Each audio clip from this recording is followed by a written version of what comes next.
Welcome to Kellogg's Global Politics. I'm Anita, and I'm here with my co-host Ryan. Thanks and glad to be here. In today's episode, we feature an interview with Sam Erhlich, a manager at McKinsey and a student in my strategic materials industry study. We discuss why critical minerals are crucial to national security and how best to strengthen the U.S. industry.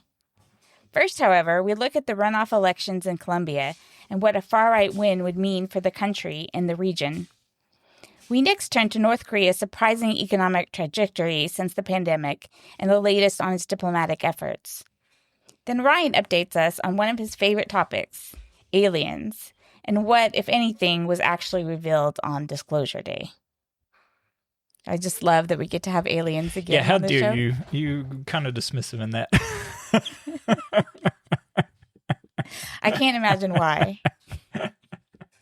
Well, people are just going to have to wait to see later in the episode. But so you've reached the end of yet another academic year at National Defense University. I have. How's that feel? It feels good. I feel like I was so stressed this year about teaching the strategic materials industry study and not having enough time to prepare and just the enormity of doing that class. But I feel like it ended really well. We had one student got the best individual paper for the industry studies, and my students won a lot of other writing and awards in general. And it felt good. The end felt good. I was really happy with the product, and I'm excited about this interview with Sam. I think it gets to shed light, a more comprehensive light on the industry because, as I mentioned before, it's such a unique opportunity to see all sides, which not everybody gets that perspective who is involved in the industry. So seeing it from the industry viewpoint, from all stages across, so from mining and exploration to processing to the final products like batteries to, with industry, with academics, with government officials on policy. So I think it's going to be a pretty good interview. And people will learn a lot. Yeah. No, definitely looking forward to that. What else what's on tap for this summer in terms of what you're looking to I only have done? 3 papers to write in 5 weeks. Yeah, that seems doable. Yeah. Our summer's so short. We're back on July 23rd. I mean, we're still in our office every day because of Trump, but the school year officially starts again on the July 23rd. So it's insane. So we get almost no summer. So I'm sure 3 papers in 5 weeks is a realistic expectation. Yeah. No, I think anything's doable. And I really need to actually accomplish that. So I don't know. Yeah. Busy summer. Yeah. All right, so we can start off with the Colombia elections, which are headed to a runoff between the leftist Iván Cepeda and the far-right candidate Alvarado de la Espriella, with Mr. de la Espriella widely expected to win. So this would continue, if he does win, this would continue Latin America's shift to the far right following elections in Argentina, Chile, Ecuador, Bolivia, and Honduras. Only Brazil and Mexico remain having leftist presidents. Much of de la Espriella's popularity comes from the deteriorating security situation in the country. So we're now seeing the highest levels of violence since the 2016 FARC peace accord, which dismantled FARC but left smaller groups like ELN intact. So critics of the current president, Gustavo Petro, argue that his policy of total peace, which prohibits military actions toward guerrilla groups while negotiations are underway, has allowed criminal groups to reconstitute and grow. Cepeda is widely considered the architect of this policy. In contrast, de la Espriella has vowed to carry out an iron fist strategy, inspired above all by El Salvador's popular strongman, Bukele, who has imprisoned at least 2% of his country's adult population as part of a controversial crackdown on gangs. And to a lesser extent, the election is also about the economy, which has grown only 4% in the last 2 years. Interestingly, to help boost Cepeda's chances, Petro has recently increased the minimum wage by 23%. Petro had also made some gains in reducing the extreme inequality in Colombia. But market economists worry about Sabida's policies to continue leftist reforms of Petro, and shares went up sharply, with De La Espriella getting the largest percentage of votes. Finally, if De La Espriella wins, many believe this will heal the rift between the United States and Colombia, which has sharply deteriorated since Trump took office. Largely, this is about security cooperation, but De La Espriella is also very Trumpian, telling a radio host that he was winning over female voters because of the size of his genitals. Overall, analysts expect a De La Espriella win would see an extreme crackdown of criminal groups and more market-based economic policies. So, interesting times. Again, I didn't talk too much about it, but this idea of a far-right shift in Latin America, which to my observations tends to just keep shifting between extremes. You'll have, waves, leftist waves, and then you have right waves, and they do kind of seem to follow the same path, but nobody has solved the economic problems, let alone security problems in countries like Colombia. And that's why they just keep trying a new government in a new ideology. Yeah, and I definitely agree. It's that whole hot potato theory of whoever's holding the bag on, largely economic frustrations that are outside the control of any single party or single state leader. And it's just, frustration with the population with this. I mean, obviously, 4% growth over 2 years is pretty pathetic for a developing country. And, similar to what you're seeing in the West, I mean, everybody's cost of living since COVID has increased significantly. So people just are frustrated that they don't feel like, things are getting better in their lives, and they're just facilitating between the two extremes, like you said. I mean, I think the other interesting thing from this, and this is very similar to what you see in Western multi-party democracies, maybe outside the U.S., is the destruction of Uribe and kind of these more, because Uribe dominated Colombian politics for, almost 2 decades. The right part. The conservative right. And his standard bearer, within these elections got single digits, within the polling. So a lot of people are seeing this as like the final death knell of Uribe and kind of these more centrist mainstream party movements, which is very similar to what you're seeing like in the UK, for instance, with the hollowing out of the Labour and conservatives and favoring more traditional or more extreme parties. I would say Uribe is centrist only compared to having somebody that's far right. But he did grow out of kind of like an establishment party. Yeah. But yeah. I would say still right. Yes. But not populist right. Right. Yeah. And De Espriella marks himself as an outsider. He's a lawyer who hasn't held any political office. So kind of in that vein of populist leaders that we're seeing in so much of the world. Yeah. Basically, I mean, he's an outsider, both businessman and lawyer. Sounds like he spent most of his time in Miami defending criminals. But yeah, it's basically adopted kind of that. I think specifically adopting the Bukele look. Yeah. In terms of like the ball cap. He recently, in the lead up, I think, the election, donned the Colombian football jersey, even though the guy's not a fan of soccer/football at all. But this is something that Bolsonaro did, like in Brazil. It's just like a way to kind of position yourself on that populist front. Trump, I think, would do it, but he's never been seen outside a suit / like the polos he wears like to play golf. But otherwise, he would totally wear a Knicks jersey or something if he could. Yeah, absolutely. But I think like there's just so much prohibition for American presidents. Like apparently Obama got attacked for wearing a tan suit at some point. Oh yeah, he never lived that down. He never lived down wearing the tan suit. But yeah, it's crazy. Absolutely crazy. Yeah, and just how Trumpian he is, just even the way he talks. But I think Colombia, more than maybe like Argentina and Chile, is more about the security situation than the economy. That's the impression I get.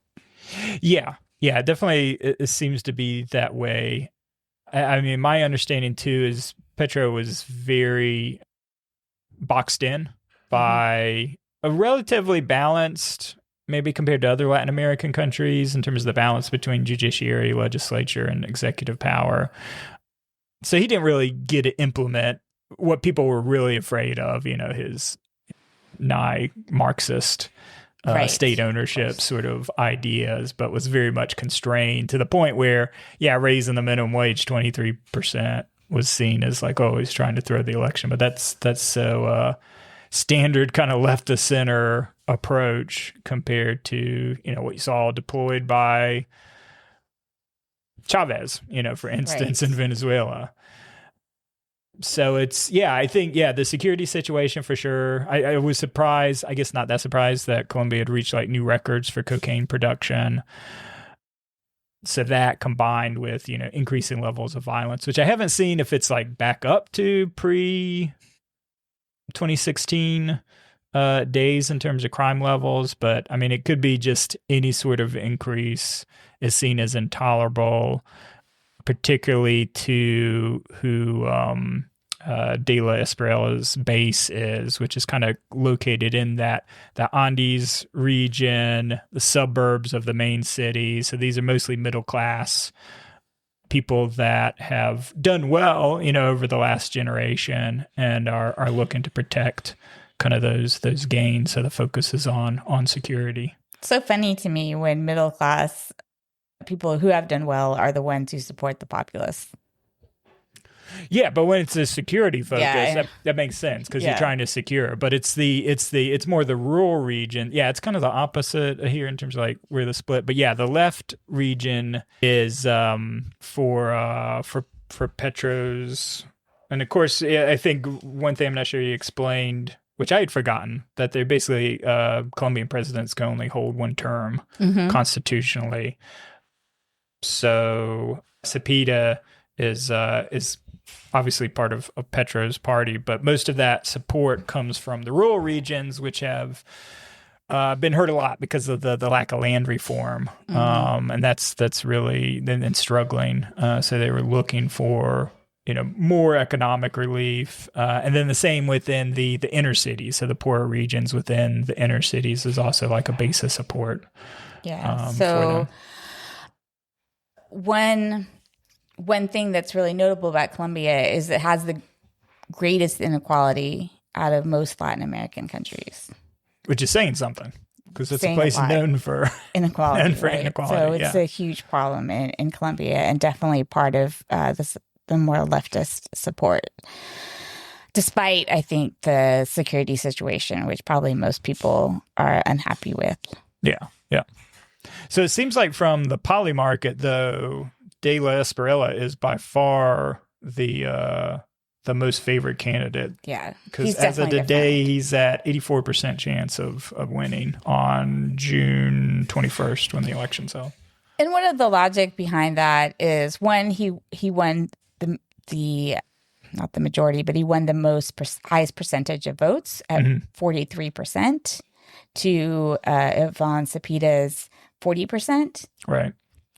But I think the logic too is that, even though Urbe's favored candidate only got like 6% of the vote, it's thought that most of those votes will go to De Espriela.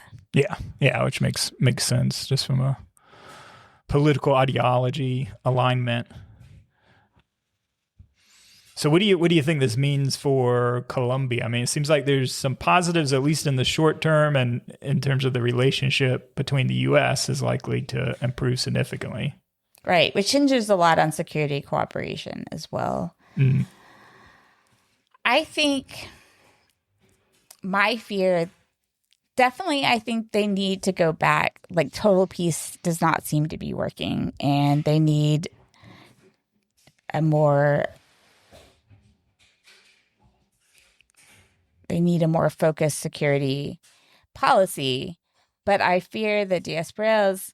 So I think it may go too far, like El Salvador, which has jailed more than 2% of its citizens, right? And I think that could be its own problem if it's overcompensating. But I think certainly U.S. cooperation with Colombia before has been effective, but it also led to a lot of human rights abuses. And so finding that balance will be difficult. And I'm not sure someone to the far right, like Diaspora will be able to do that.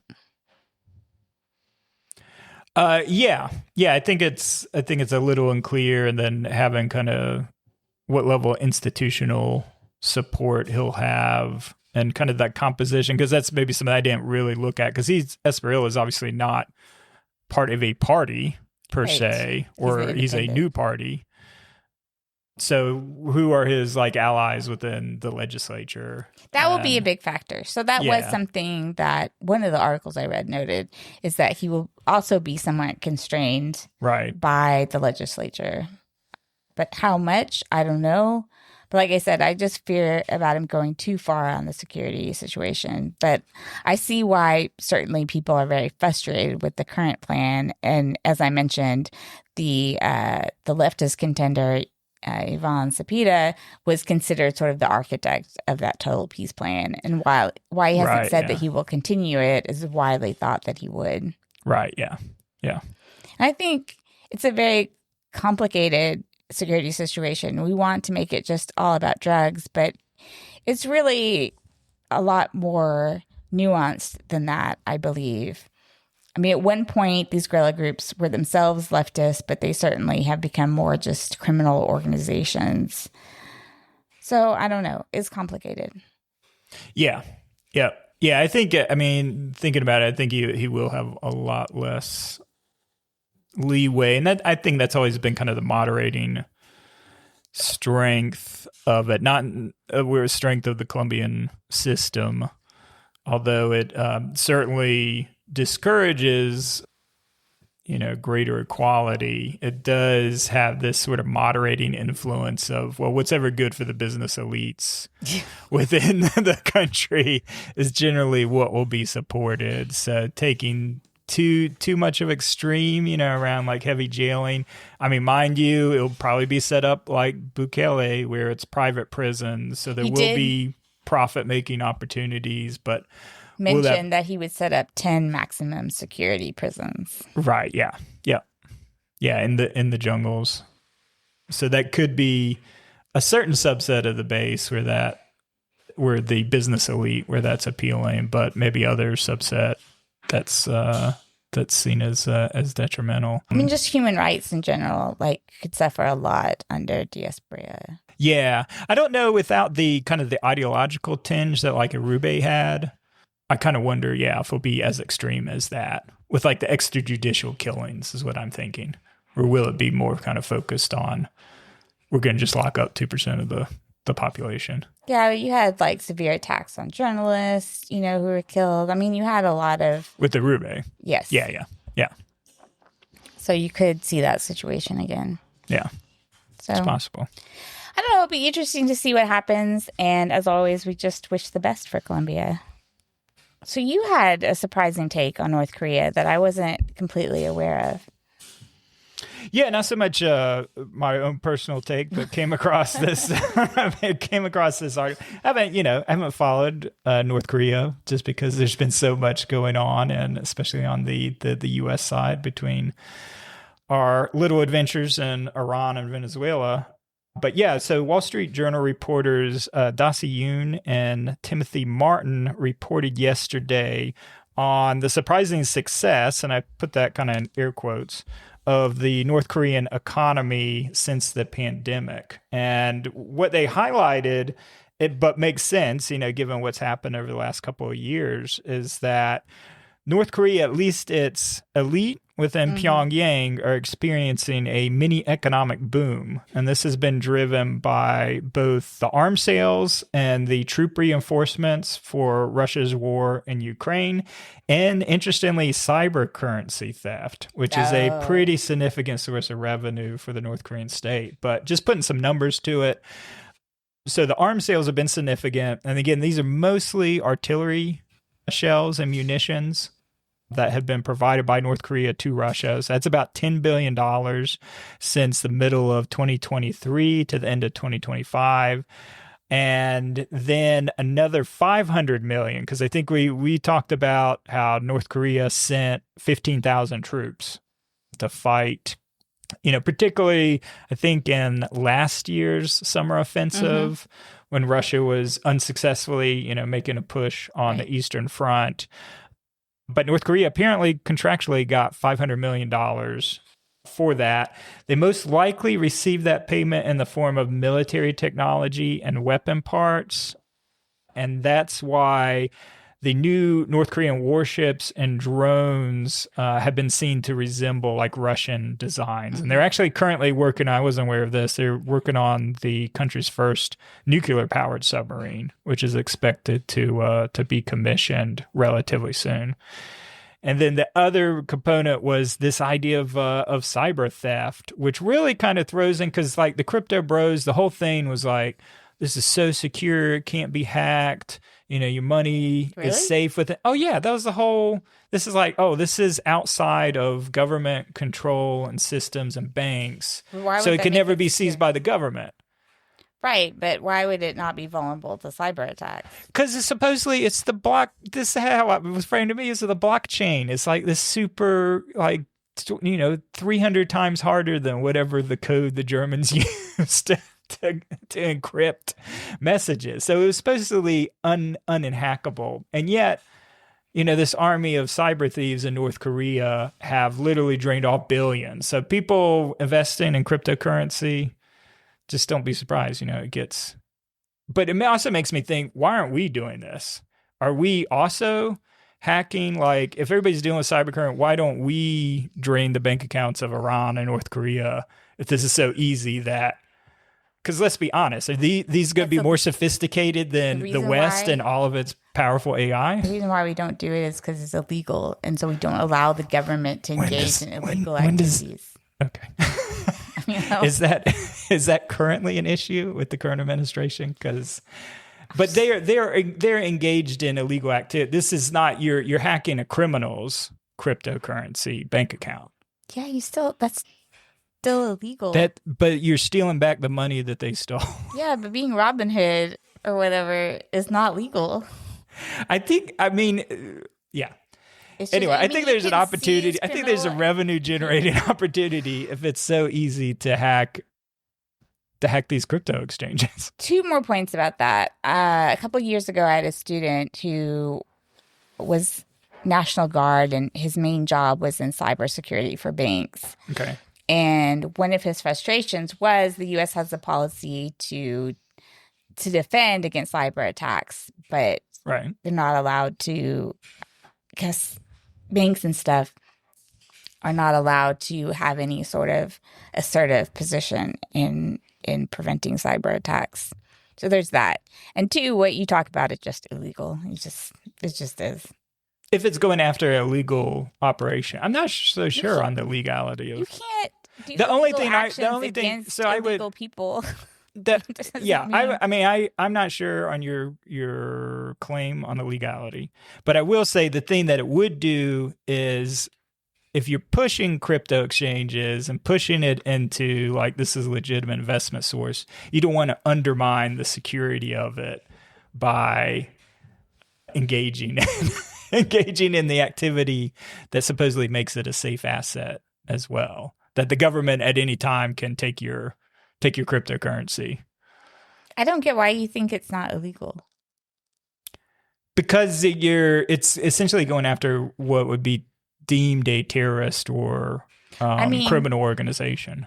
It's illegal. So you can seize the assets of criminal organizations, which we've shown You can designate a state actor as a criminal organization, as we saw in Venezuela with Maduro. So certainly, but there's 2 points to that. I mean, it's never been found legal that you could use the money, you could sell the Russian assets that you seized and use the money.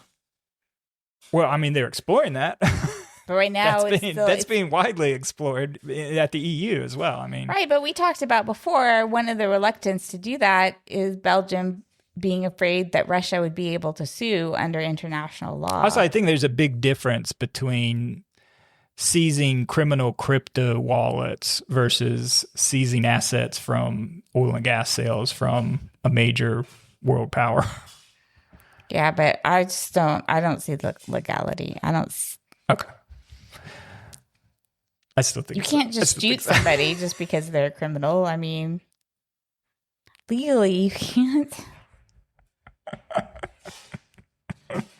What if they're a terrorist? Like, it's complicated. Yeah, okay. Anyway, so this is a major source, and all of this together has a big impact just because North Korea's economy is only 27 billion. And just so, I mean, I looked it up just to provide a framing, like how much 27 billion, because sometimes I say, this seems like, well, it doesn't seem like a lot, but so over 160 companies on the S&P 500 generate more revenue annually than North Korea. So these are private companies or public companies on the stock exchange that are larger than the economies of North Korea.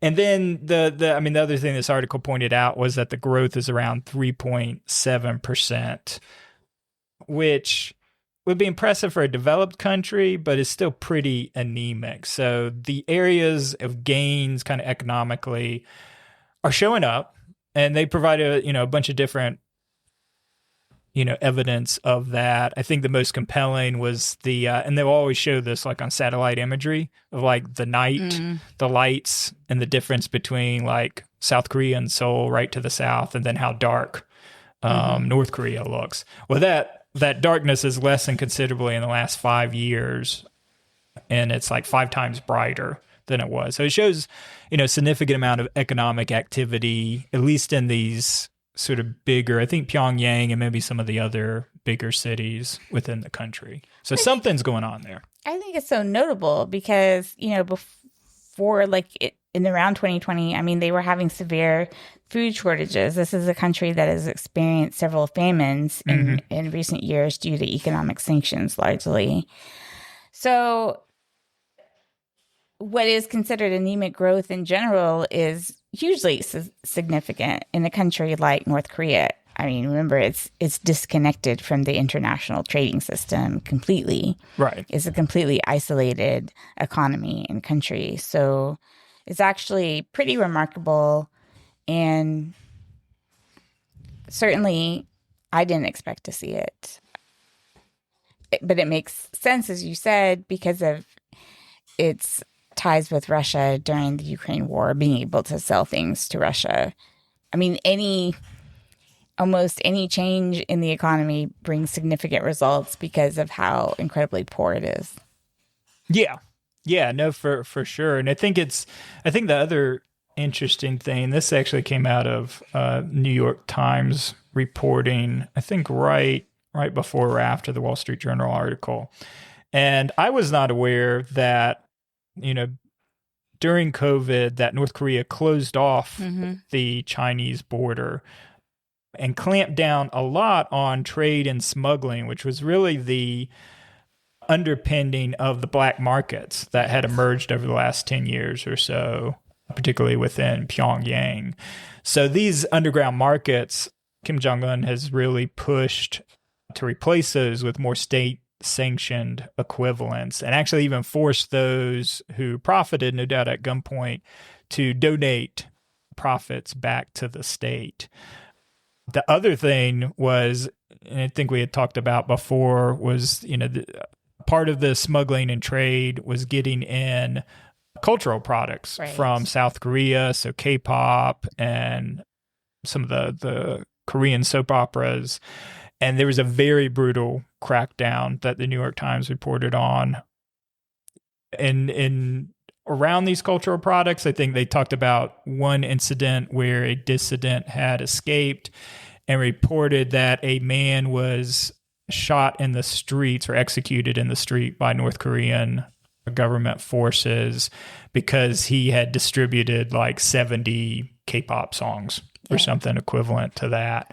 People should just be aware, like any individual enterprise is completely illegal, right? So that's why clamping down on trade, because only the state should have the ability to trade, right? Individuals shouldn't. And of course, in this situation, there's a lot of smuggling that goes on and these black markets. So a lot of analysts have argued over time that these sort of black markets kind of are a release valve for the economy at times, right? Yeah. Especially for the very poor. And cracking down on those is also considered like a cause of massive famines and things like that we've seen in North Korea. Yeah. And that's been, I think, particularly over the years following COVID and when this crackdown occurred, that you had a lot of deaths, particularly in kind of the more rural areas. But yeah, in terms of the other ways economically it's kind of shown up and I think a lot of this is the whole journey of like Westerners going to Pyongyang. And, for probably 2 decades, it's been kind of this set sort of standard. You stay at the hotel, you go to the one restaurant that's allowed, the unreliability of electricity. But it was always sort of these same stories that were told over and over. So then there was this gap where no foreigners went during the COVID period. So foreigners have been allowed back in. A lot of this is like the contrast. I think the things that they've noted is like the number of smartphones that are now present. And these are all domestically developed smartphones built with Chinese components, but they produce over 500,000 per year. There's 50 different brands. The other thing is the very significant number of cars that have increased, and you see a lot of the late model Chinese EVs now on the street. So that was a big contrast to the point where they're having to establish more traffic and parking rules because enough of, again, these economic elites within Pyongyang that people can afford cars. And then the completion of major construction projects that were specifically mandated by Kim Jong-un, but that had been delayed for a long time. So they have a huge hospital is built in Pyongyang. This was kind of interesting, a greenhouse complex that's larger than Central Park. Again, a state showpiece, but kind of interesting. And then a beach resort compound, which I saw a picture of and has a pretty cool water slide that showed Kim Jong. I'd like to see Kim Jong-un fly down this. Rides. He does like rides. Yeah. A lot. It looked like a cool water slide. So yeah, it just seems like there is, at least for a small subset of North Korea, that these are kind of boom times, despite the fact that trade is significantly down and where illegal trade is significantly down on the Chinese border, but driven by these gains from Russian revenue, that this was pretty big move. But yeah, the other component of this is more on the political side. I know you wanted to talk about that. Yeah, so we've seen an increase in diplomatic engagements, and it was really significant. Xi Jinping arrived today, June 8th, for a 2-day state visit, which is the first in 7 years. And the thought is that China is putting more effort into the relationship because North Korea has grown increasingly close to Russia. So China hadn't been that interested in engaging with North Korea for some time and now seems more focused on it. So the idea of the visit is that economic ties are thought to be the focus, with no real discussion of denuclearization, something that China is probably not that concerned with overall. It's more, China's perspective has always been concerned about economic collapse of North Korea because it doesn't want them pouring into its borders, all these impoverished people pouring across its borders and potentially creating instability there. So China's engagement in diplomacy for a very long time has been focused on the economy. So that's not really a surprise. What's kind of interesting is that China is also trying to have access to the Sea of Japan, restore its cross-border infrastructure. I mean, China, we talk a lot about its activities in the South China Sea and towards Taiwan, but China is also very concerned that it could be blockaded, right? And is concerned with its own ability to shipping lanes and such. Going back to nuclear weapons, Russia has effectively accepted North Korea as a nuclear state despite backing UN Security Council resolutions to prevent this. So it's pretty significant, the development of nuclear weapons in North Korea. It's now thought to possess 50 to 60 warheads. I remember studying it when it had like 2 to 4, right? And enough fissile material for another 30 warheads. In addition, the country now produces enough material for 10 to 20 annually. Goal appears to be to build up a sufficient arsenal combined with intercontinental missiles, the ability to actually deliver nuclear weapons, and nuclear submarines to be considered an officially recognized nuclear state in the push for sanction relief. So it's really, really striking the difference in the way we've treated North Korea and Iran, which Iran, we talk about posing an existential threat to Israel, but you could also say North Korea poses an existential threat to South Korea as well. And how we allowed one country to become essentially a nuclear power and is doing everything to prevent the other, including this more massive conflict. So I always think that it's an interesting contrast. I mean, I think probably part of the reason that we're so vigilant on Iran is because of the failures in North Korea to do it. But I think what North Korea always possessed was a legitimate conventional deterrence, because Seoul is so close to the border that they were always, in any sort of conflict, were always going to be able to lay waste through conventional means to Seoul, where a third of the South Korean population is. So it always created this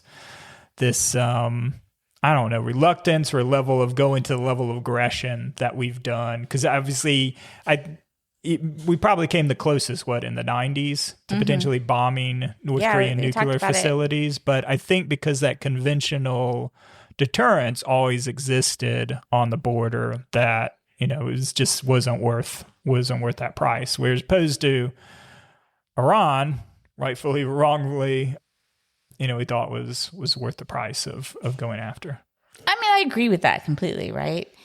It's just interesting the way we talk about not allowing, our enemies or these rogue states, sponsors of terrorism, all those things. And North Korea has been really influential in spreading its technology and how to build nuclear weapons. And it also, we didn't talk about it, but gets a lot of sales on the black market of selling its weapons. And we talked about this in an earlier interview I did, and I encourage you to check it out. We'll put that in the show notes. But that's also a significant source of North Korea's economy and a source of instability in global security. Yeah. The next thought is whether there would be a potentially another Trump-Kim meeting. And they both talked about it, but I think Trump does not want to highlight the issue of denuclearization, right? It's having enough troubles diplomatically, and such a thing is so unlikely to happen. Why would Trump meet Kim? Yeah, I mean, I think it would be more around undermining. We're trying to find, I think it would be from a business perspective, trying to kind of almost a de facto recognition, knowing that denuclearization isn't possible. What else could you gain from it? And still, while, balancing kind of Russia and China, within that state, given that he supposedly has this very warm I know. personal relationship with Kim Jong-un. So. I just think Trump doesn't have enough to gain from it. Yeah, but I think the risks aren't that bad. I think everything that I've read is that you would not bring up denuclearization in the initial meeting. So this would be more to show that you're a peacemaker, to show as a distraction away from Iran. Yeah, I think that would be the main things that you would gain from it. Yeah. I think it's a generally zero risk or low risk from the U.S. Trump perspective, because things are what they are. They are an established nuclear power that's soon going to have 100 warheads and intercontinental ballistic missiles. I mean, they're legitimate nuclear power now. Yeah, exactly. So I don't know. I'm skeptical that there could be this meeting between Trump and Kim, but everyone knows I've been wrong before. Yeah. I don't know. But yeah, it is interesting. Yeah, seeing kind of China attempt to pivot. And, but yeah, I think the fact that, because the denuclearization thing has not been given up formally by China, at least from how the U.S. was viewing it and framing it. Because in the meeting when Trump traveled to Beijing, in our kind of summary of the meeting, we said that we talked about and China agreed around long-term denuclearization, which is something similar to Russia. I mean, they're all signees because this is a UN Security Council resolution that there should be steps towards denuclearization. But everything China's done has just kind of de facto, which is just recognition of reality at this point. And I think they're just not that interested. They don't care if North Korea has nuclear weapons. I don't think it's great if it leads then to nuclear weapons in South Korea and Japan from their perspective. Well, I guess that's true. Yeah. But I think I don't think they're terribly concerned about it. I mean, the U.S. is putting a lot of pressure on South Korea, Japan to not develop nuclear weapons. Those are pretty highly unlikely scenarios. I mean, can you imagine Japan really developing nuclear weapons? Well, only because, I mean, under the current prime minister, yeah. But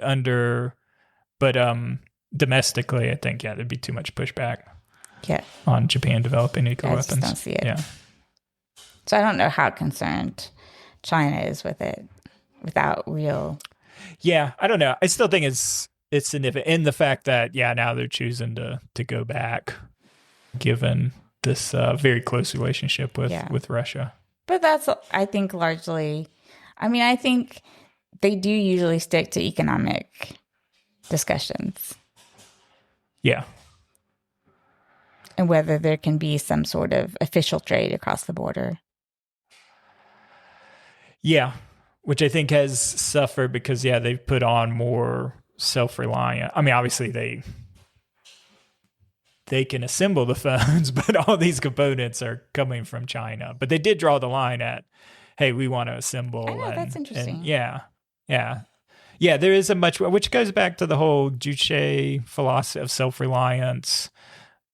So I feel like he's kind of drawn back on that. And so at least from an elite's management perspective, I mean, I think Kim Jong-un is being seen as, very successful, a lot more successful than his father.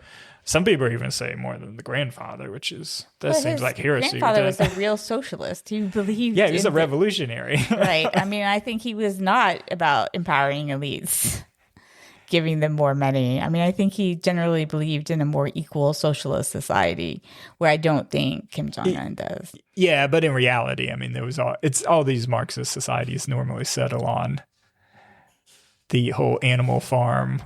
Some are more equal than others. So, the cadre elite are still getting the best of everything within a party. I'm just saying under his grandfather, though, he really... No, under the grandfather also. Yeah, it was that same thing. But I think it's more distributed. Like the elites is a bigger subset of people. Yeah. I mean, obviously, if you're seeing this amount of consumption, this electricity growth within North Korea, that...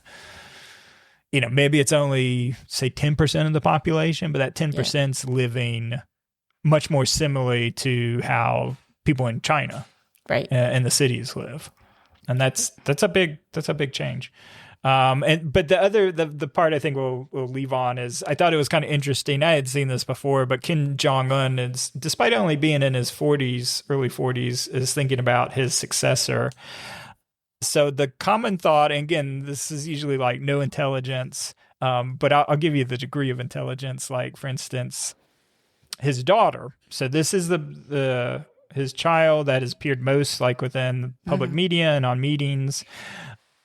Extraordinarily limited information. In fact, her name, Kim Ju-ae, is only known because U.S.'s absolute topmost diplomat and leading rebounder of the 1990s Chicago Bulls team, Dennis Rodman, provided that information because he visited Kim Jong-un, who is famously a gigantic Michael Jordan and Chicago's Bulls fan. I mean, guy's got good taste in NBA teams. I was going to say that. But he visited in 2013, and that was the only reason we know, like, his daughter's name. But since 2022, his daughter has appeared on public television every other day and has accompanied her father on a lot of high-profile meetings, including this recent one on Beijing to commemorate the end of World War II. There are just, in general, a lot of questions around whether North Korean society would accept a female head of state. But that being said, I mean, Kim Jong-un's sister, Kim Yo-jong, actually holds the country's second most powerful position. And for the first time, the foreign minister, Cho Son-hu, is also a woman. So maybe that's building kind of the precedence, but there is kind of this thought that, because he does supposedly have a son, so some people think that this is kind of a feint or a placeholder until the son reaches like old enough age to kind of roll out in public. But people right now are just, she seems like the lead candidate for potential succession. Yeah, there's been a lot of talk about this. I mean, you make a point about a patriarchal society accepting a woman, but I think you have a lot of examples that escape me at the moment of non-democratic countries having women leaders in patriarchal societies. I think it's actually harder in democracies, right? Like the U.S. has never had a woman president. France has never had a woman president. It's harder for them to get elected than rise up through the power structures where women are still not represented, but for some reason, a woman leader is acceptable. Yeah. Yeah, that being said, I feel like France and the U.S. really do kind of stand out now that Japan and Korea and Mexico, UK's had two leaders. Mind you, I think what is... I would say in the West, and it was to include Germany as well. As long as the woman's on the center right, I think it's a much easier path.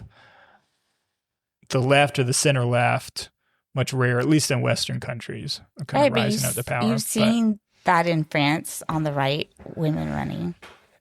Yeah. Le Pen hasn't won. Well, actually, yeah. I mean, she's been ruled out, so I think France is still going to lack a head of state female, just like ourselves. I agree. The U.S. and France stand out. Yeah. In a very, even though we're the founders of kind of like mainstream liberal democratic governments, and yet the two oldest ones haven't managed to elect a woman. I'm not sure what that says about both of us. Very sexist societies, I guess so. Which can just also be seen in the representation of women also in legislatures and parliament. Is that low too for France? I believe compared to interesting. Well, you were excited about what was called Disclosure Day. All right. I don't know about excited because I'll be honest, taking my eye off the ball, since the heydays when we reported this last in episode 37, which, was it that long ago? It was a while ago. It was 2023, which is now apparently that's 3 years ago, which I don't understand time anymore. But yeah, it was 3 years ago when you had kind of these big disclosures before Congress and testimonies from mostly ex-military, and I think most pivotally from ex-intelligence officer David Grosh, who made very extraordinary claims, including most prominently that the U.S. government has possession of both alien technology, which it was working to reverse engineer, and also alien biologics, so alien extraterrestrial bodies as well. So this was in the halls of Congress, and it was a very exciting time. And representatives like Nancy Mace and to a much lesser extent AOC were taking it very seriously. So basically, I haven't been 100%, but the coverage around the Disclosure Day, which is a series of 2 different releases that the Department of War have done last month. So they, and this was highly anticipated, and this was all done based on President Trump's passage of the Presidential Unsealing and Reporting System for UAP Encounters, also known as PURSUE, that Trump signed earlier this year. So these tranches involved the release of 162 declassified documents, which spanned from the 1940s to the 2020s. And the president, I think this pretty amusing little Truth Social, so I'll read it out loud when it was released. So as my promise for you, I won't do a Trump impersonation. As my promise for you. People will probably want to see it, but as my promise for you, the Department of War has released the first tranche of the UFO UAP files to the public for their review and study. In an effort for complete and maximum transparency, it was my honor to direct my administration to identify and provide government files related to alien and extraterrestrial life, unidentified aerial phenomenon, and unidentified flying objects, whereas previous administrations have failed to be transparent on the subject. With these new documents and videos, the people can decide for themselves what the hell is going on, all caps. Have fun and enjoy, President Donald J. Trump. So I will say that came across as like, here you go, little piggies, have fun with the slop I'm going to... So that being said, the release involved, it was interagency release, from the DOD, the Department of Energy, NASA, FBI, the White House, and the intelligence agencies. So in terms of like how it's been seen by the UFO community, it's been a mixed bag. It goes everywhere from like a complete nothing burger to an important like first step in full disclosure after decades of like complete denial. So what did these files contain? It was made up of different incidents reports from the Navy and Air Force pilots that were describing different flight characteristics, speed, and maneuverability, still images, video clips of military sensors, some interagency assessments, encounters that were recently had. So it's a whole kind of laundry list, but the biggest problem with all of it is there was no context. It's just a dump of image files, some old reports that have been declassified, but no analysis of the data that was carried out by the government. So it's basically just grainy images. What there was, none of it, and obviously this is what people would be looking for based on David Grosh's testimony back in 2023, is there was no evidence of extraterrestrial technology operating in U.S. airspace, no extraterrestrial biological life, and then no confirmation of non-human intelligence. So from that perspective, pretty disappointing. In terms of what people have been talking about, I'd say the thing that is most seen online are these photos from the Apollo moon landings, I think from like Apollo 12 and Apollo 17. They show kind of weird images off in the distance. You know, they're astronauts on the moon. They're taking a photo, but then off in the sky in the distance are kind of like strange looking lights. And you think the astronauts themselves would have seen that? Yeah. And I think, I mean, part of it is these testimonies from, legitimate sources. There's lots of testimonies from astronauts, both that went to the moon and orbiting the Earth of things that looked weird. So they report all those things, and those get documented by the government. And this follows along those lines. Although everything I've seen is like, these are probably like camera flares or some sort of camera artifacts from the time, and it's not like a real phenomenon. So a lot of this is still, so people are unsatisfied. And I will say, so News Nation, which is has like Chris Cuomo, but it's sort of we're positioned itself within the 24/7 news station market because of its coverage on UFOs and UAP. So they're reporting that actually tomorrow that congressional members from the UAP caucus, which is kind of the committee that's also been hearing, some of this testimony, and David Grosh are expected to take to the steps of the Capitol to push for greater government transparency. Now, supposedly, so the government has set up a website that has all of this information on it. I'm sure that Hegseth promoted it. And they promise additional releases because apparently the material from the CIA will be released in the near future, but it is www.war.gov/UFO. And that's where all of the material. So these first two tranches were released, like I said, on May 8th and May 22nd, but there are future tranches that will be coming. But I would say so far, people are pretty disappointed. A lot of this stuff has kind of already been out there.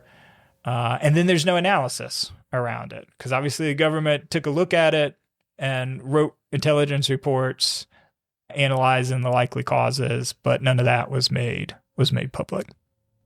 Okay, then. That's all because there are no aliens detected. I mean, I'm sure that they exist somewhere in the universe, but I don't think they've been to Earth. I think there's too much evidence against it. Yeah, I mean, yeah, but what motivates? All right, and we talked about this before back in episode 30. So I'm sure. What's the motivation behind a pretty highly ranked, let's say a GS-14, GS-15 intelligence officer like David Grosh to make up? Because he testified in front of Congress, which supposedly is a crime when you lie, that he saw evidence of alien technology and biologics, or at least reported evidence or reports, detailing these sort of things. What motivates that individual, just from a human perspective? What? I think he believes that he saw that. But you just think it was, despite being, I mean, because intelligence officers should be trained skeptics, right? They should question evidence, demand data, all that sort of stuff. What would take an individual that they would perceive that to the extent that they believed it so strongly that they, in their career, they start a whole new crusade, essentially, and testify, perjure themselves in front of Congress around something that doesn't exist. And obviously enough people in Congress believe about it to form a caucus. And, well, you can say what you want about representatives in Congress, but there's other people that maybe have seen some sort of evidence or some, more evidence than what's been disclosed currently.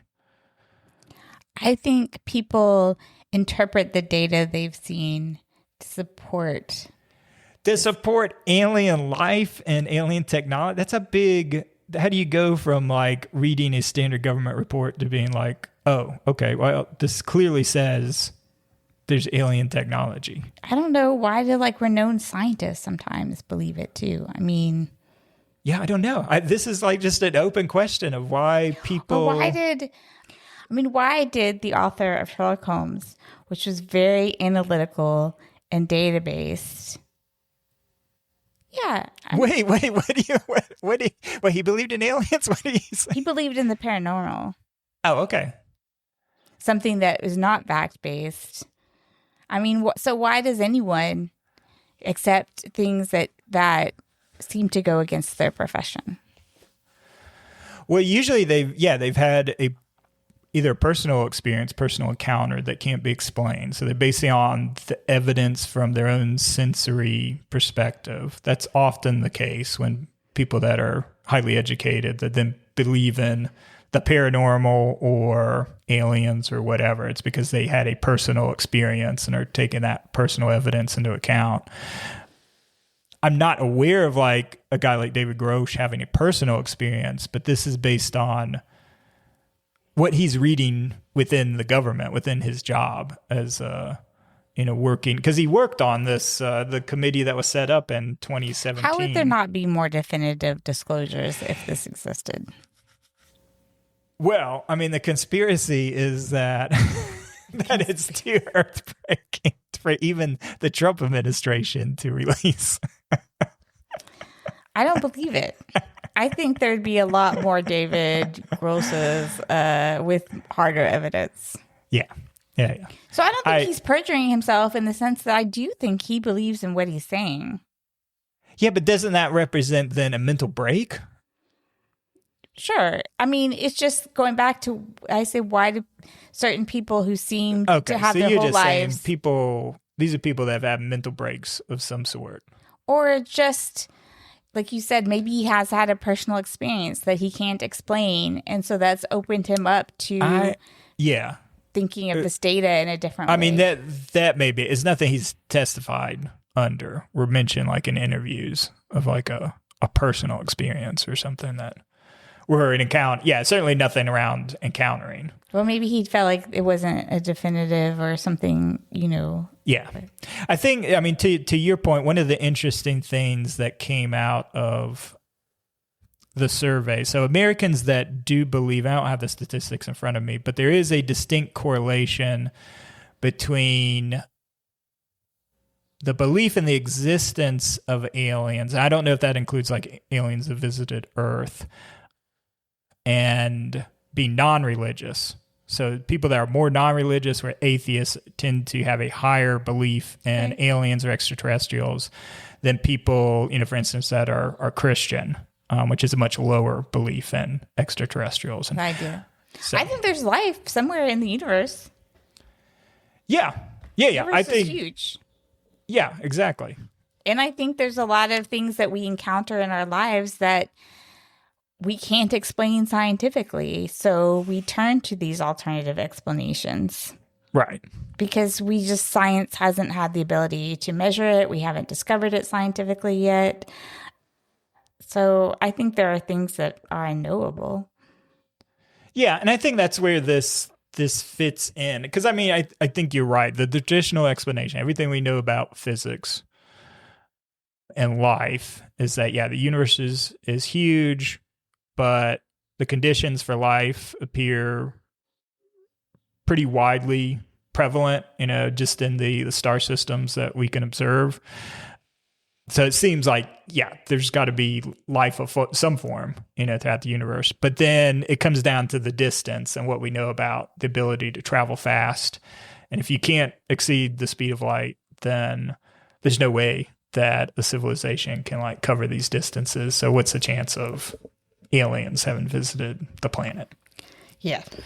That being said, there were plenty of times in human history where we thought we understood the physics of things, but we really didn't. And there's a lot of weird stuff, especially at the quantum level around physics that obviously we don't understand, that leaves the room for the possibility that aliens have visited Earth. Okay, you say so. I think even if you could prove they can travel faster than the speed of light, it does not prove that aliens have ever visited Earth. Yeah, but then it does raise the possibility that it's certainly a much higher chance that they could reach Earth. But right now we have no evidence of that. This is true. Well, finally, we are going to turn to my interview with Sam Erhlich. I kind of already introduced it, but I think critical minerals is a topic that we should all be more aware of. It's geopolitically very strategic. China controls most of it, and it's used in all the stuff that you use every day, like phones, computers. I don't know, even smaller products that maybe you're not thinking of. But I hope everyone enjoys. I thought it was a great interview. Welcome to Kellogg's Global Politics. I'm Anita, and I'm here with our special guest, Sam Erhlich. You probably have never thought much about the minerals inside your phone, or your laptop, or your car. But here's the thing. Without a handful of obscure elements pulled from the ground in a few corners of the world, none of those devices exist. And right now, those minerals are at the center of one of the biggest geopolitical contests of our time. We're talking about critical minerals: lithium, cobalt, rare earth elements, nickel, and dozens of others that the modern economy simply cannot function without. They're in the batteries powering the electric vehicle revolution. They're in the magnets inside wind turbines. They're in semiconductors, running everything from your refrigerator to an F-35 fighter jet. Here's what makes them critical. It's not just that they're valuable. It's that supply is concentrated in very few places, and demand is about to go through the roof. The International Energy Agency projects that demand for some of these minerals could increase tenfold by 2040. And right now, China controls the processing for most of them. So what happens when the clean energy transition and the national security converge on the same small list of rocks? That's what we're here to dig into, no pun intended. My guest today is Sam Erhlich. Sam is an engagement manager at McKinsey and Company, where he works in the defense practice. Today, he is speaking in a capacity as a student at the National Defense University. He was a student in my Strategic Materials Industry Study course, where during the semester, they had a chance to interact with industry professionals, including site visits, government officials, and academics. Over the course of the semester, Sam developed a set of observations about the key challenges and fault lines in the critical mineral space. And today we're going to hear what he found, what surprised him, and what he thinks the people in boardrooms and government offices are still getting wrong. Sam, welcome to the show. Yeah, thanks, Anita. Pleasure to be here, and looking forward to the conversation today. Me as well. So to get into it, to begin with, why are critical minerals important? Why should people care about this issue? Yeah, I think you hit the nail on the head in your intro, but there's a lot of media attention around this right now, and obviously a lot of cross-sector interest, be it the public sector, private sector, kind of social sector space. I think the simplest framing for why they're critical is kind of what you talked about. Every technology that defines our modern world runs on a critical group of minerals, and that could be the 60 that USGS has designated. It could be a couple dozen more. It could be a couple dozen less. But basically, they're the physical foundation underneath several of, I would say, the largest trends happening all at once. And in terms of what's converging right now, we've got the clean energy transition. So your batteries and EVs and grid storage. You have the defense industrial base. Almost every system that industrial base pumps out, depends on dozens of these minerals. And then you've got the compute trend, and you've got AI, data center build out, semiconductors, which, these minerals feed into at a large scale as well. So you've got these three enormous kind of simultaneous demand waves, and they're all pulling on the same constrained supply or set of materials. And then it gets a little bit more complex. I'm sure we'll get into this, but you have the commercial complexity, and then you have the national security complexity, and that's where it gets really tricky, based on the dependence on foreign inputs. And I'm sure we'll get into that. Yeah, exactly. So you've touched on this a little bit, but can you go into a little more detail about the most important concerns regarding critical minerals? Yeah. And I think if you look at where the U.S. is coming from on this, it's worried that the minerals that we need for weapons and chips and batteries, etc., they depend on supply chains controlled or influenced by China, and especially on the processing and refining piece, not just the mining piece.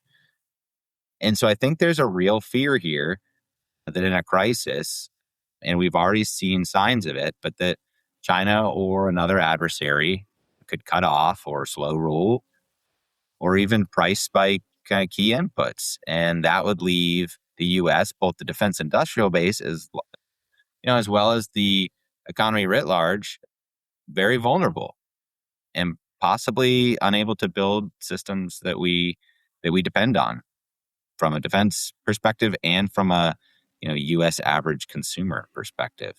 And so I think we've seen this in some of our national level strategy documents, whether it be the national security strategy or some of DOE's priorities.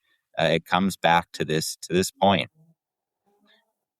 And so I'd say, certainly from the public sector perspective, there's real concerns, and then the commercial sector as well. When you think about the operations side of this, there's real implications for production delays, plant shutdowns, higher input costs. And so it's not just a public sector concern. Certainly the national security perspective is sort of a more immediate case, but I think the commercial sector is equally concerned. China, in response to Trump's trade tariffs the previous April, responded by restricting certain critical minerals. How has that affected the U.S. to date? Yeah, I think, and there's been a history of this since even back to, 2009, 2010. But yeah, even in the past couple of years, we've seen them restrict either through licensing or other kind of export controls, antimony, gallium, germanium. I'm probably forgetting a few, but I think this has real export concerns. I think U.S. industry is very much affected by it, and they're dependent on that supplier base. And so part of that U.S. kind of commercial sector is the DIB, and so this ultimately gets back to the criticality of national security priorities, and it affects them. If you just look at the kind of supply and demand curve, when China restricts these things, it really challenges the assumptions that our commercial sector has been built on.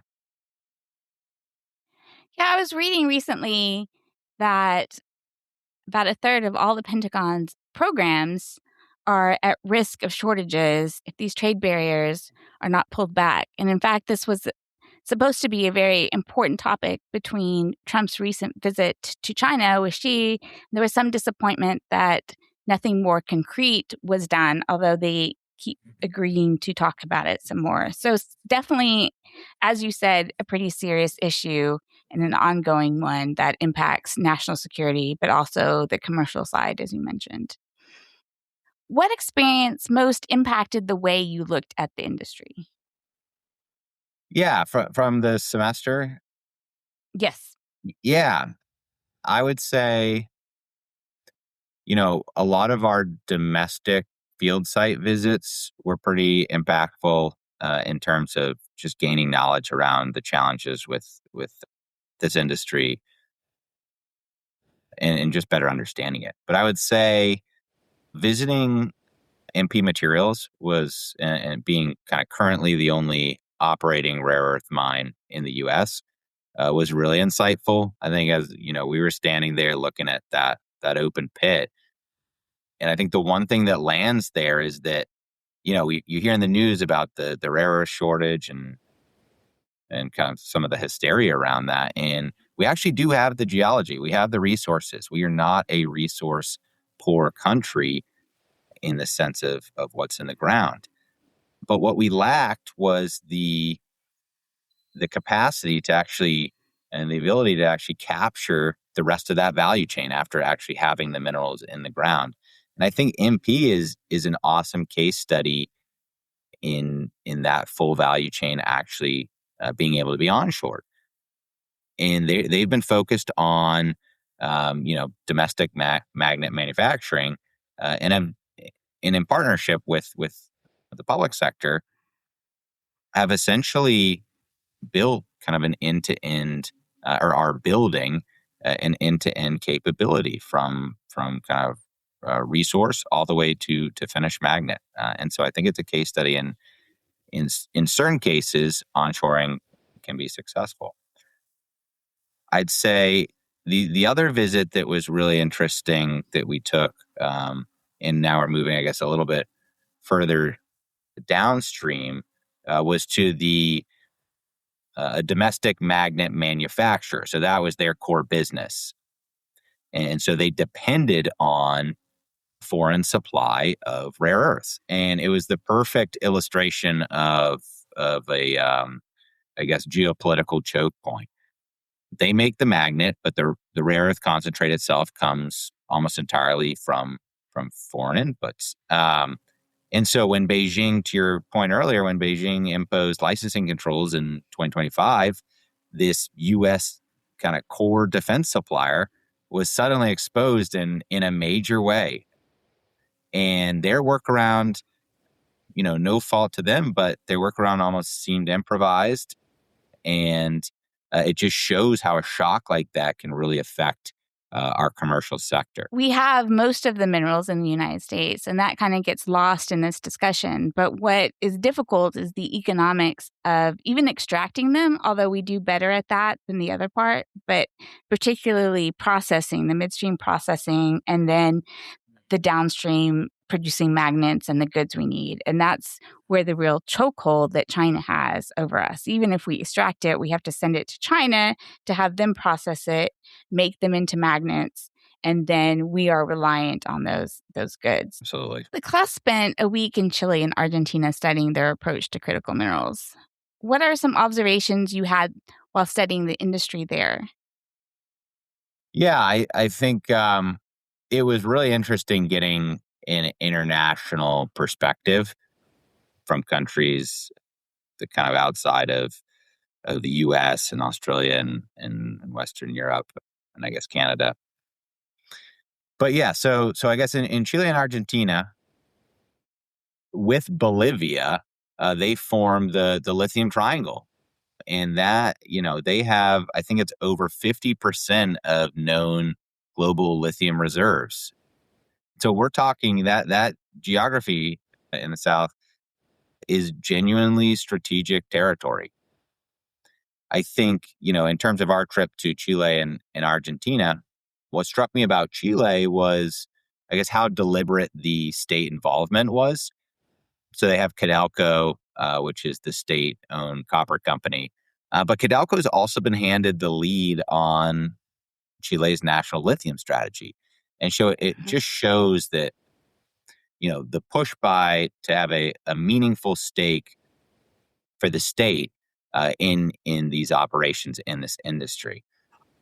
But then, we go just across the border to Argentina, and Argentina under Milei is almost the complete opposite image. There's deregulation, there's lifting capital controls, there's sort of a race to attract foreign capital. And Argentina's making this push, they're offering these large kind of regulatory stability opportunities, locked in through decades through this new framework that they have. RIGI, RIGI is the acronym. And I think Argentina is essentially saying, like, we know investors have probably been burned by our political risk in the past. And so now we're going to put this legal framework in place and these incentives in place that folks can trust to really kind of bring investment and mining operations back into Argentina. And I think there's some similarities and some differences between the two countries. I would say, both have world-class deposits, obviously, and both want to capture more of that value domestically. But the difference to what I was just getting at is really the philosophy. Like, Chile thinks the state should be the core partner. Argentina thinks like the state should get largely out of the way, but maybe enable where needed. And then the last thing on similarities and differences is kind of the geography and logistics gap. Chile, a lot of their lithium sits up in the Atacama Desert, and a lot of it's kind of high quality, favorable chemistry, and has close access to the Pacific ports, which is the key issue here. Whereas in Argentina, their deposits can be more varied, but more importantly is the infrastructure to get the product to a port is much less developed. And so we actually saw that down there as a kind of critical issue for Argentina. So we've been talking about the U.S.'s dependence on China, but the rest of the world is also has the same dependence. And will any of their policies impact dependence on China, or is this even a dependence that they're concerned about? Yeah, that's a good question. Maybe, yeah, I think if you almost reframe the question, because I think to your point, like, are they even worried about it? The premise maybe doesn't even match how we kind of saw them thinking down there. I think reducing dependence on China is a U.S. and maybe allied preoccupation. It maybe isn't what's animating Santiago or Buenos Aires right now. I think from where they sit, China isn't kind of primarily a threat to hedge against. To them, China is a customer. It brings financing. It's a potential development partner, and it's already embedded in the region. And so I think what those two countries are optimizing for, and probably many others across the world, is economic standing versus national security resiliency. And so they're looking for investment inflows, more jobs, royalties. Chile takes a massive stake in kind of some of the royalties, even for privately owned companies down there. And these countries, they want to move up the value chain. And they're looking for a partner who will help them do that will help them industrialize. And China has shown up. They've shown up with capital, and they've shown up with a buyer's appetite. And so I think, to what kind of we've been talking about, the national security framing that the U.S. focuses on and that U.S. policy focuses on isn't some of these other countries maybe organizing principle. They're certainly aware of the geopolitics, and we talked to them about that. I just don't think it's their core motivation. Right. One of the things that also sparks this question is memorandums of understanding that the U.S. has signed with both Chile and Argentina on cooperation with critical minerals. Part of this is some pressure that the United States puts on them to work less with China. What was their attitude about that? Yeah, I think it'll be an interesting question that we'll see play out, over the next couple of years, over the next 5 years. China is a major player in this industry, and not just from some of the things we were talking about, bringing capital and investment inflows and sometimes even best practices into these places. There's a dependence on China controls. People have estimated, I think, 60 to 90% of processing and refining for the whole list of critical minerals. Some of them obviously less so, but I think when you average it out. And so until that shifts, until there is meaningful processing and refining in other places, countries will almost have to rely on China. And so it'll be interesting to see, as these kind of memorandums of understanding and other trade agreements come out, how that'll play into this, because there's this massive dependence that until someone, starts to bring operations online elsewhere for processing and refining, it will be the key player. So obviously they have a lot of lithium. Do you think putting that lithium on the market alters the dependence on China, or is just the processing part of it so concentrated there that it doesn't make a big difference geopolitically? Yeah, I would say, you know, it, they will need to add. It's one thing to have the brine. It's another thing to be able to process all of that afterwards. And so, I don't know right now where Chile and Argentina stand on kind of the percentage that they can process from what they extract. But there is still reliance on China, and I think that's going to have to be a pretty large strategic decision that they make if they want to onshore that. Because, you mentioned the economics of it earlier. The economics of extraction is one thing. It's a whole nother almost industry for processing and refining. You're talking about massive capex again, to even stand up a facility, and then the ongoing maintenance and sort of operational efficiency and throughput that you have to focus on. It is almost a different industry than extraction. More generally, what are some of your key takeaways from studying the industry? Yeah. And, maybe we've loosely hit on some of them, but I think one of the biggest ones is what we were just talking about, the midstream. So we're talking about processing and refining. And in layman's terms, we're talking about processing is kind of removing waste rock from what you actually want to extract. And refining is actually targeting specific elements or mineral compounds, which is a little bit further downstream from processing. But I feel like mining is almost less worrying, part of this story than than processing and refining. Like the U.S. and its allies, as we mentioned, they're not geologically poor. They have, I think, the U.S. has deposits of every single critical mineral on the critical mineral list. Now, some of those may not be economical to extract, but we have the deposits.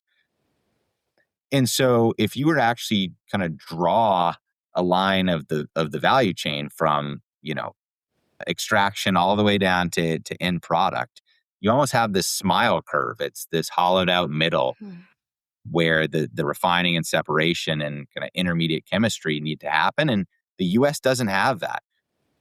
And so what ends up happening is we mine in the U.S. and we still have to ship the concentrate to China or elsewhere to get turned into something usable, and that's a real choke point. And I'd say the other piece of this, aside from the broader issue, is a more specific one, and that is that there is massive opportunities in extracting byproducts. And so these are the minerals that kind of naturally attach themselves to a host metal. So you can think of like germanium coming out of zinc smelting, or gallium coming out of aluminum refining. And so you can only largely kind of get these minerals as byproducts from these host metals. And to be able to do that, you need the refining capability, which the U.S. is starting to stand up with things like Crucible Metals and Italco.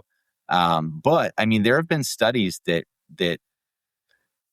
have looked at this and feel pretty confident that even a small percentage recovery rate of some of these byproducts, gallium, germanium, tellurium, indium, etc., as a small percent could meet our actual demand need. And so that's the other piece of this processing, or this kind of smile curve in the middle, that is really important. I'd say, as I think about other lessons that we learned, the demand side of this is critical, and I think it often gets overlooked, and people obsess about the supply of critical minerals. But no company, or very few, are going to go into business without sort of a credible, durable demand signal. And some of that's offtake, and that's in a lot of cases what's missing. And that gets into a whole nother conversation about pricing and kind of the unit economics here versus in China and elsewhere in the world. But like the interesting point is that like the defense market itself is really small when you think about it. The Pentagon's annual appetite for most of these minerals is a rounding error against what it costs to stand up a processing plant. So defense demand alone cannot anchor the U.S. onshoring these minerals. It's going to have to be a sort of a broader consortium of original equipment manufacturers and others that are willing to buy domestically. And so I think the demand piece was a huge unlock over the semester. We've touched on the economics. I mean, it's a capital intensive industry. The unit economics are punishing. Commodity prices are super volatile. I mean, we saw lithium collapse by I think like 80% a couple of years ago, which I think I was reading is the largest commodity price decrease maybe in recent history. And so if you don't have set prices and you have, the Chinese dumping and actually influencing prices outside of just supply and demand issues, it creates a very kind of uncertain economic environment that firms can be unwilling to want to get into the space, and certainly private capital is hesitant to get into the space. And I think overall, last point I'd make on kind of what we learned is sort of, you have all of this, and then it's nexus with policy, and so it matters the policy instrument that you are using to try and solve this problem. And there's no kind of magic wand or universally right tool that you can use, but you have several options. And so a CapEx grant, is the right tool for certain issues. Maybe a facility doesn't exist and you need a facility, but private capital won't go in on it. Versus like a price floor or offtake commitment, which is actually trying to solve the demand issue. And so, you have to kind of figure out what question are you trying to solve. And I think that was a piece that we were as a class working through all semester, which is, where is policy targeted and is it on the right thing? Mm-hmm. Absolutely. So before we get to some more discussion on the policies that the U.S. has enacted, part of what I know that we talked about is that the United States Geological Survey has identified 60 minerals as critical. Does the U.S. need to prioritize this list? And if so, how do they go about doing so? Yeah, really good question. And I think something that as a class we worked on kind of all semester. But so I think in short, yes. But I think the right first question probably isn't which mineral goes where. It's to kind of prioritize for a specific goal. Like you need the goal and then you can start to prioritize. I will say credit where credit's due. Like there's some very bright folks across the government right now thinking about this and really honing in on what is the goal. And it's a wicked problem. Like, there are all sorts of frameworks that are out there right now. DOE's put one out, DOI / the USGS has put one out, DOD and others thinking about the criticality and the framework to really start to think about where do we target policy interventions. But again, it comes back to defining the objective. Each goal could produce a completely different list. And so I do think the U.S. needs to think about, is the goal defense supply resilience? Is our primary goal to make sure that the Pentagon can build weapon systems through a crisis? Or is our goal economic competitiveness across the value chain, across the smile curve that we were talking about? And that's a totally different goal to go pursue. And then is the goal kind of reducing near-term import dependence? Or how long are we thinking about doing this? Because certain companies aren't going to get involved in the business if this is a short-term initiative.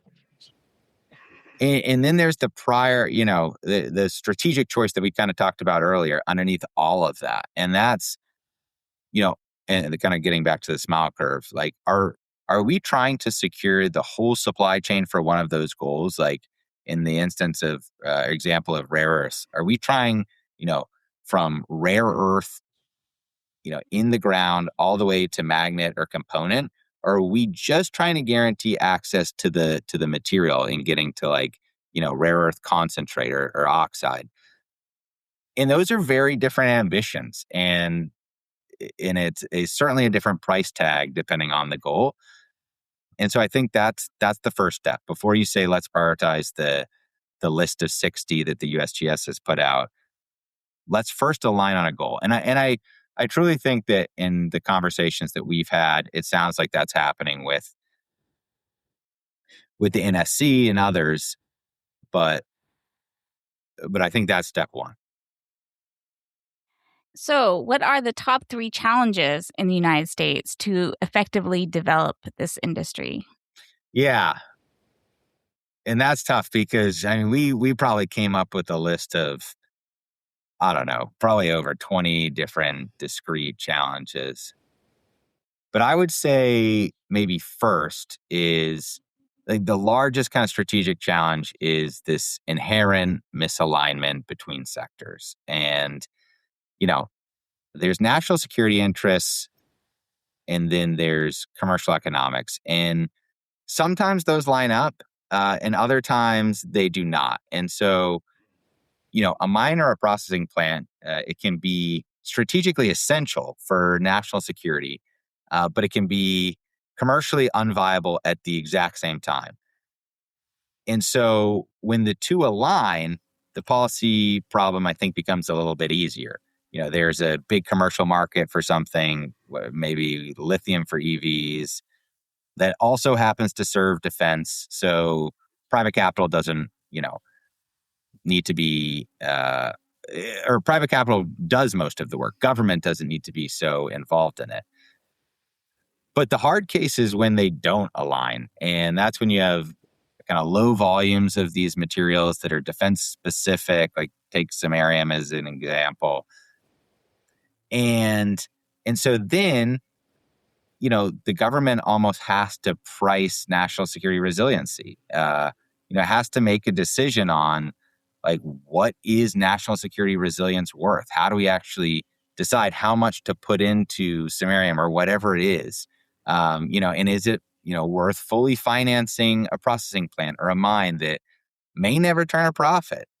Or is it worth subsidizing a OEM, or original equipment manufacturer, for the long term? Should we be paying a multiple of a price that's, used in other parts of the world to keep a domestic capability alive? And this all gets back to that strategic goal question. But I think right now we do not have a way that I know of to price kind of national security resiliency. And so some of these decisions end up getting made late and on a case-by-case basis, and sometimes only after a crisis begins. And so I think the misalignment, and it's inherent, between the commercial markets and national security resiliency was the first and biggest kind of strategic challenge. And then we talked about kind of the demand issues. I'd say that was kind of the second macro challenge. And I know you only asked for 3, but I'd say in terms of targeted challenges, maybe the big ones that kept coming up were the processing piece, which we covered, the hollowed out middle. Workforce and technical capacity is a huge one. So the numbers of metallurgists and mineralogists, processing engineers, you name it, all these very specific kind of career paths within this industry are not where the numbers are not where they need to be right now. And then I would add, and this came up at the beginning of our semester as, it was in the forefront of all of our minds, and I think it's received a ton of attention in the media, but permitting. And it's worth a mention as a major challenge. To spend a decade plus trying to bring a major mine or processing plant online is not competitive. And we've seen that timeline actually extend out to 29 years in some Yeah, cases. exactly. And so that's, if this is a goal of ours, that's a real problem. But I don't think it's the deepest strategic challenge. So the United States under President Trump has definitely been very focused on the critical minerals issue and has spent billions of dollars, both domestically and significant capital abroad as well. Is any of this working? And should they continue with the same strategy, or do they need a new strategy? So, yeah, to your point, I mean, we have seen, I think at this point over the past 5 years, maybe a little bit less, and across like loans, equity, and grants. And I think we're talking upwards 20 billion invested into the mining and metals value chain across critical minerals. I think there have been, some of these investments that aren't in kind of national news or have hit kind of national attention yet that are really important, that they're making kind of below the radar. And then I think they've made some that obviously have made headlines, like the MP deal and some of the other equity stakes and some of the larger loan commitments that really are, if this is the goal, that really are going to make progress. Like MP being able to, and part of that is the government, but part of it is MP as a company making strides to onshore, domestic magnet manufacturing. And they're doing this in other cases too. We mentioned byproducts earlier. Well, the Crucible Metals deal, Italco, like those are going to hopefully, and they've put out public statements around it, reduce our reliance on imports for a lot of these byproduct minerals. And so, yeah, I think where they've placed chips has done a lot. And I think it'll be a few years once these processing plants and mines become a little bit more operational and kind of start to hit their stride, where we'll see a lot of the impact here. So I think a little bit too early to tell, but from what I can see, they've started to make major impact in this area.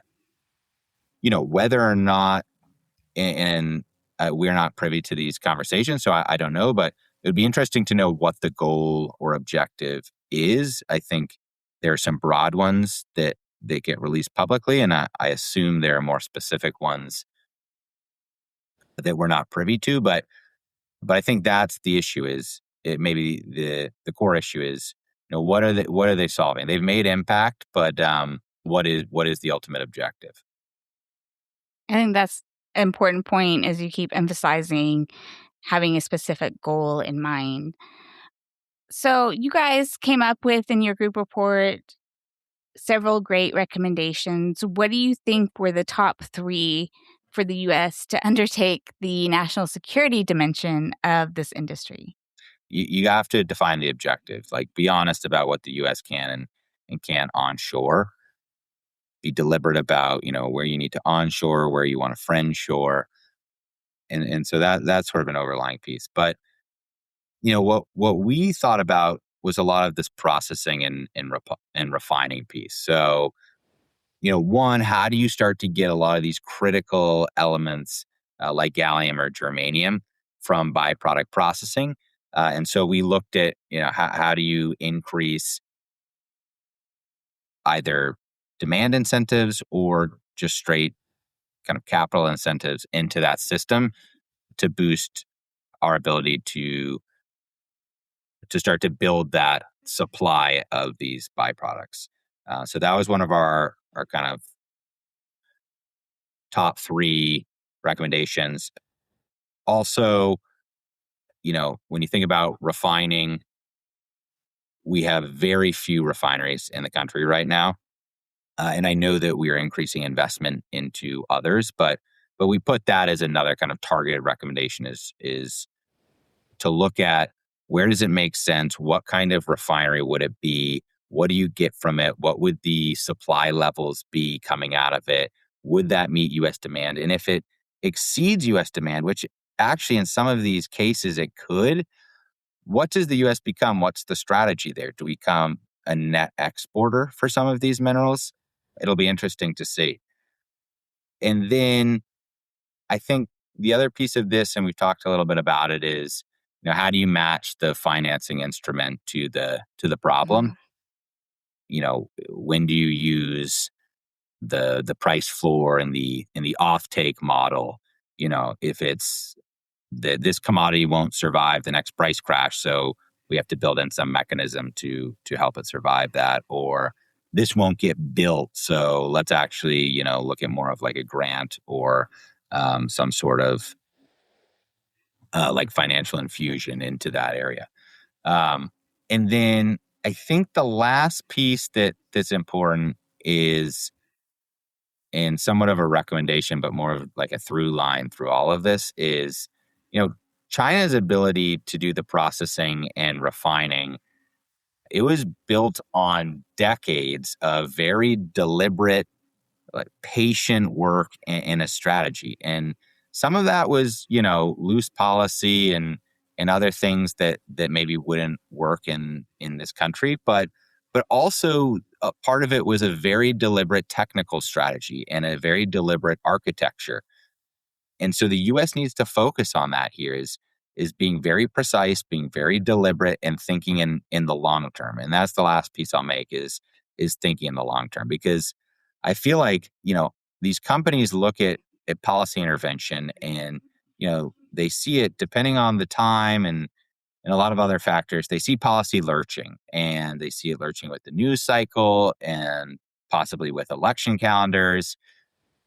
And so, the U.S. can be writing kind of big checks right now and doing all this work, but this industry, these companies, the commercial sector, they want to see credible commitment, and an emphasis and demand signal that won't change in 2 years, because they're not building these processing plants or a new mine to be shut down in 2 years. They need, longer term commitment, multi-year. And so I think if the U.S. can think about, how does it ensure that you're protecting these companies over the long run and that they trust you, that'll be one of the biggest issues for them to solve. That's great. Well, thank you so much for coming on the show. And I think we all learned a lot from you. I think it was a great class, and I think you did a great job representing the findings that you all came up with. No, thank you, Anita. Yeah, it was an amazing class. Thank you for all your work in it. Obviously, Greg as well. But in the class as a whole, this was a group learning experience. Our product was a group learning experience, and it was a phenomenal experience. So thank you again. Yeah. Well, thanks for being here. Well, I think that brings us to the end of this episode of Kellogg's Global Politics. You can visit our website at www.kelloggsglobalpolitics.com and follow us on X at Global Kellogg or me at AR Kellogg. You can also reach us by email, so Anita at kelloggsglobalpolitics.com, myself, Ryan at kelloggsglobalpolitics.com. As always, please see the show notes for the articles we discussed in this episode. Thanks, everyone. Bye.